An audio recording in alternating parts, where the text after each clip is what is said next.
বন্ধুগণ, আজকে বড় বড় কথা বলে যারা আজকে হিন্দুস্তানের দালালি করে, যারা হিন্দুস্তানের দিল্লিতে বসে প্রধানমন্ত্রী যে নিরাপত্তা পায়, সেই নিরাপত্তা রক্ষী দ্বারা যারা আশ্রয় নিয়ে এখনো বাংলাদেশ থেকে কথা বলে, আজকে সেই দেশের প্রধানমন্ত্রীর উদ্দেশ্যে আমি দুটি কথা বলেই আমার বক্তব্য শেষ করব। আজকে অনেকগুলো প্রোগ্রাম, অনেকগুলো কর্মসূচি সাংবাদিক বন্ধুরা কভার করবে, প্রচার করার চেষ্টা করবে, লেগবে, তাই তাদেরকে তো শুনে দেওয়া হবে। আর যারা আপনারা দূর দূরান্ত থেকে এসেছে তারাও আবার ঘরে ফিরে যেতে হবে, প্রচুর ঠান্ডা। প্রিয় বন্ধুরা, ভারত কি চায়, হিন্দুস্তান কি চায়? এখন তো শেখ হাসিনা নাই, এখন তো শেখ হাসিনার কিছু প্রেতাত্মা থাকলেও তার দল তো এখন শাসন করছে, তাই ভয় কিসে? গতকালকে ছাত্র দল, যুব দল, স্বেচ্ছাসেবক দল বাংলাদেশের ঢাকা শহর থেকে ব্রাহ্মণবাড়িয়া অভিমুখে যে লং মার্চ করেছেন আগরতলা অভিমুখে, সে আগরতলাতে আমার commissioner, high commissioner, deputy high commissioner office তছনছ করে আমার স্বাধীনতার বাংলাদেশের পতাকাকে তারা ছিঁড়ে ফেলে দেয়। আজকে ভারত শেখ হাসিনাকে নয়, শেখ হাসিনার পর ভর করে এদেশে রাজত্ব কায়েম করেছেন, বাংলাদেশে এক দলীয় শাসন কায়েম করেছেন, বাংলাদেশের সংবিধানকে তছনছ করে দিয়েছেন, বাংলাদেশের বিচারপতির এজলাসে লাথি মেরেছেন, বাংলাদেশে আয়না ঘর তৈরি করেছেন, বাংলাদেশে আমার বউ মায়ের বুক খালি করেছেন, বাংলাদেশে আমার অনেক মায়ের শুধু বুক খালি করেন নাই, সেই মাকেও আপনারা গ্রেফতার করেছেন, হত্যা করেছেন। সেই দিন এখন আর আপনাদের নাই। ষড়যন্ত্র আপনারা যতই করেন, এই ষড়যন্ত্র কোনো লাভ হবে না। তারেক রহমান বাংলাদেশে আসবে, এক মাথা এক ভোটে বাংলাদেশের প্রধানমন্ত্রী হবে। আপনারা চেয়েছিলেন শেখ হাসিনার মাথায় হাত রেখে বাংলাদেশকে 7 সিস্টারের মতো আর 8 সিস্টার বানাবেন, কল্পনা করেই গেছেন, কোনো লাভ হয় নাই। আশ্রয় নিয়েছে আপনার কাছে।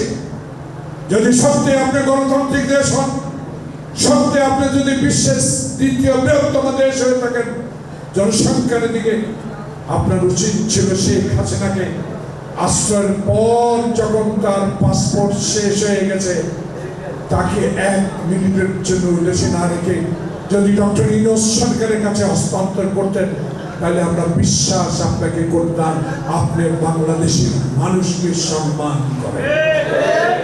আপনি তাই না করে এখন তাকে আশ্রয় দিয়েছেন, আবার ষড়যন্ত্রের সহযোগিতাও করছেন। বাংলাদেশের মানুষ গরিব, বাংলাদেশের মানুষ আপনার কারণে অর্থনৈতিক দুর্বল হতে পারে, কিন্তু একবার আসেন, আমরা লাগবে না, আগরতলার কাছে ব্রাহ্মণবাড়িয়ার লোকেই যথেষ্ট আপনাকে। তাই কথাবার্তা একটু ভালো করে বলেন। মমতাকে মনে করছেন একটা খাঁটি গণতন্ত্র, কিন্তু তার কথাবার্তা, তার আচরণ আমার মনে হচ্ছে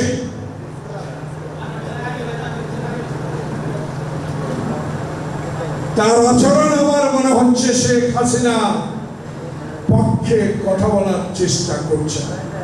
উচিত হবে আপনিও নিষ্পেষিত, আপনিও দিল্লির দ্বারা নিষ্পেষিত, আপনি আমাদেরকে আবারও নিষ্পেষিত করার ষড়যন্ত্রে হাত রাখবেন না।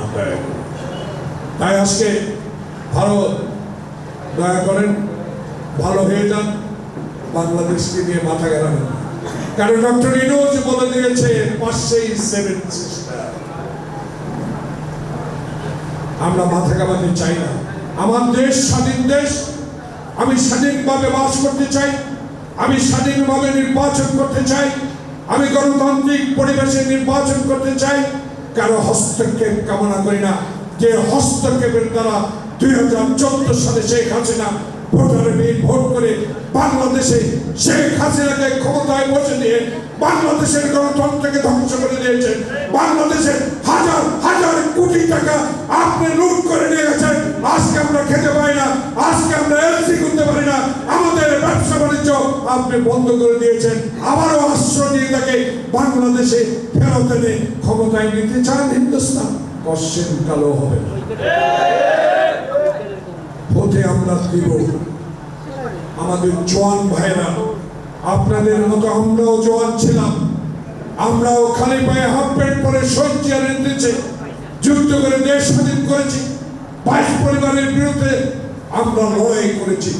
সেদিন শেখ মুজিবুর রহমান সাহেব আপনি যদি ক্ষমতায় না গিয়ে হাতে ছড়ি নিয়ে বসে বলতেন বাংলাদেশ স্বাধীন করেছি, বাংলাদেশের মানুষ যেন দরজা খুলে ঘুমাতে পারে, স্বাধীনভাবে কথা বলতে পারে, সংবাদপত্র প্রদান যখন তার স্বাধীনভাবে কথা লিখতে পারে, বলতে পারে, সেই ব্যবস্থা আমি করে দেবো। আমি ক্ষমতায় যাব না, আমি হাতে ছড়ি নিয়ে বসে থাকবো, তাহলে আপনার সম্মান কি জন্য থাকবে?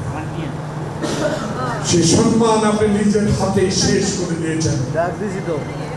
আপনি ক্ষমতায় বসে 1 মিনিটে গণতন্ত্র হত্যা করেছেন। আপনি সংসদে দাঁড়িয়ে বলেছেন কোথায় সিরাজ শিকদার। আপনি সংসদে দাঁড়িয়ে বলেছেন আমার ডানে চোর, বামে চোর, রাত্রে শুতে গেল চোর। আপনি চিৎকার দিয়ে সেদিন বলেছেন গোলাম মুস্তফা 6 কোটি কম্বল আসলো, আমার কম্বল কোথায়? তাই আপনি আপনার দলকে শেষ করে দিয়ে গেছেন। আপনার চেয়ে আপনার মেয়ে তো আরো খারাপ করে চলে গেল। তাই আওয়ামী লীগ আসবে কি আসবে না, রাজনীতি করবে কি করবে না, এটা আমাদের বিষয়।